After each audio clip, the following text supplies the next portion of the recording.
All right. Let's talk about Happy Gilmore too, because you got that coming up. You just said you're moving to Jersey here coming up. Yes. That's what you're going there for, right? The whole thing was to get to hang out with Travis. That's why we put it together. No, yeah. We're going there. Travis, by the way, thank you. I heard you talking about it, and I was on your show, you guys. And then, of course, I was like, I was thinking we were talking about you playing my son while we were writing it literally like 6 months ago. We were like, imagine if Travis was my first baby, how funny that would be. Just a badass. Dude, but we know football season. I think I got the swing down.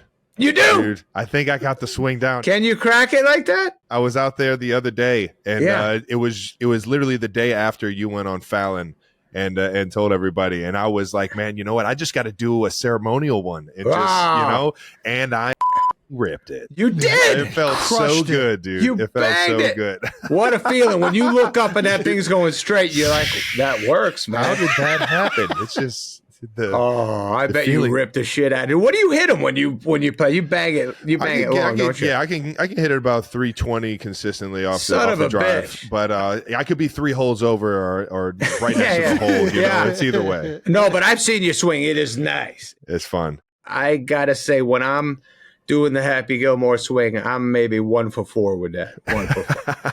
It's not a little TV magic on the back end. There's definitely. I call my own cuts. All right, let's see. Here we go. All right, buddy. Oh, that's a long walk up. Boom! Oh.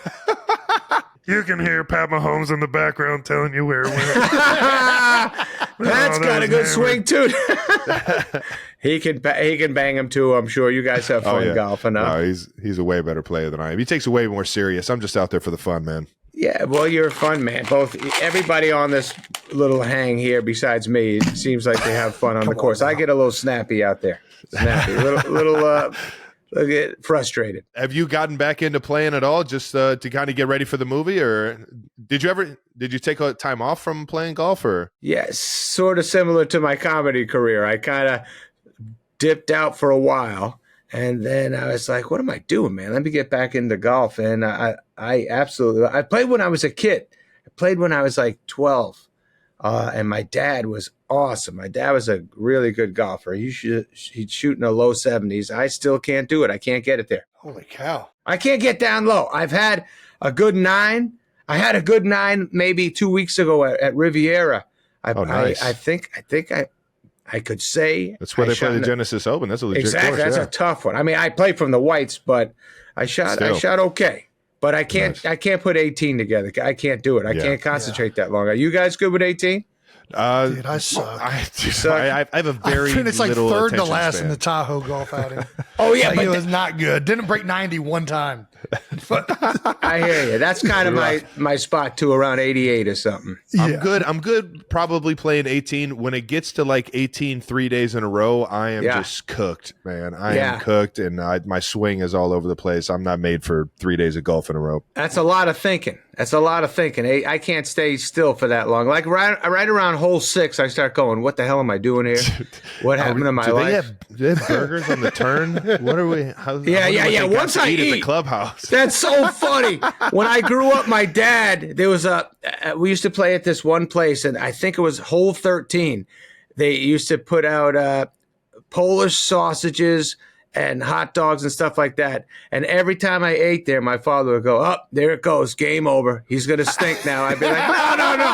And I would just eat too much and just get in a little coma and be staring. My father would be going, "Why did you eat that, you moron?"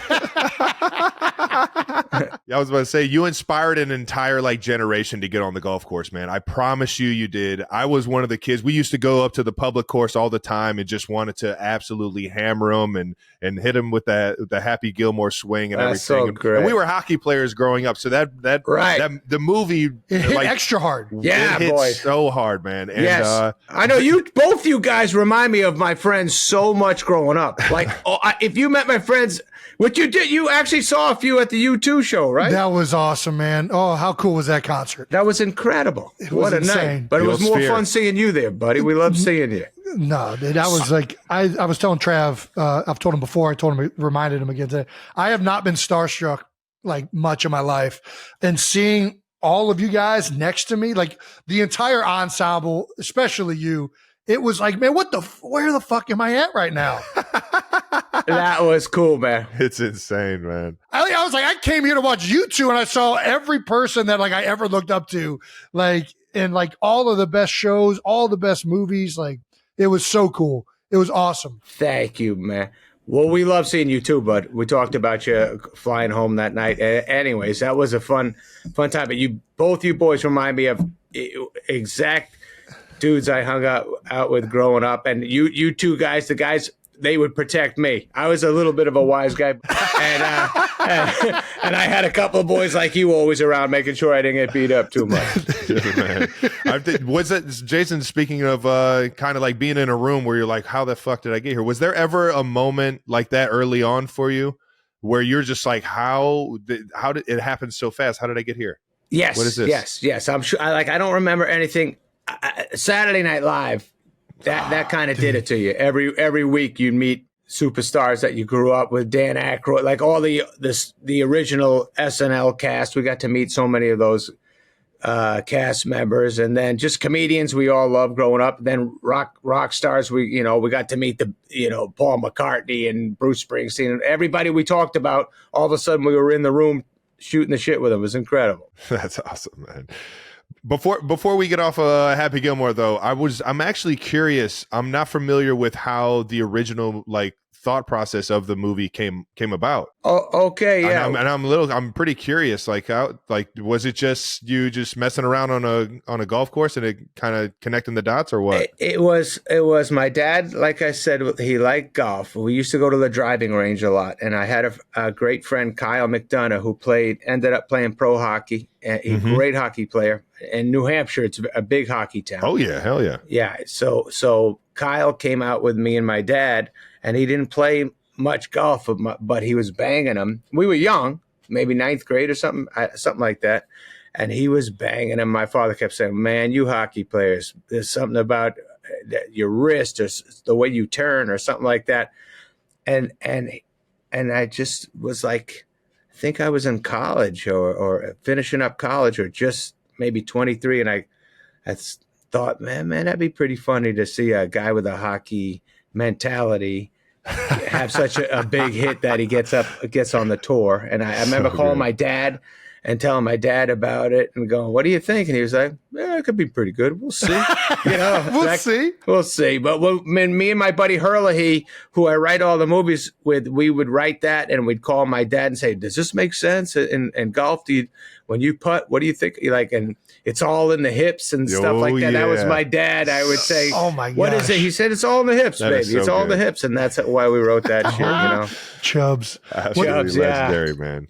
What's in store with the sequel? What do you like? I don't, without giving away too much, obviously, but like, what are we looking for here? Well, first of all, Travis, we're gonna have fun because the scene you're doing is with so many great golfers. It's gonna be amazing. You're gonna be funny as hell. Oh yeah. The movie itself, it just picks up from an older guy who's, played golf a long time. Some stuff goes on in his life. He's different. He's a bit of a mess when you meet Happy. And then we kind of try to get his life cooking again. Wonderful. I love it, man. That's I think it's cool. It's gonna be. I mean, we're trying to make you laugh the whole time, but it's got a cool vibe to it. If you're doing it, it's going to be fucking great. I haven't seen you were on doubt. Fallon letting everybody know that you've been waiting for the right storyline. You've been waiting to like feel the moment of it and to do it right. Yes. We got all the trust in the world. You're gonna bring Happy back and make him lovable again, man. Thank you, bro. Thank you. I love you. I don't want anyone to get let down. So you got that in the back of your head. You just want to make it as good as you're capable. Me and my pal, we were just in the room. We just sit every line. We're going, "Are we sure? We sure about this one? All right, this is good. Let's move." We're just examining everything. We just want it to be as cool as possible. The original got me on the golf course and it also got me in the batting cages doing shit I probably shouldn't be doing. But toughening up. You did that? Just toughening up. See, man, I knew you could handle that shit. I'd run from anything going over 60. How fast of a ball was hitting you? It's like 50, 60. You're crazy, man. It's fun stuff. I was the man. guy I in Little fucking League when love I it. got hit by a pitch. I just rolled in the chalk for a fucking 45 minutes. Oh! Oh, yeah. You gotta wear it. You gotta wear it.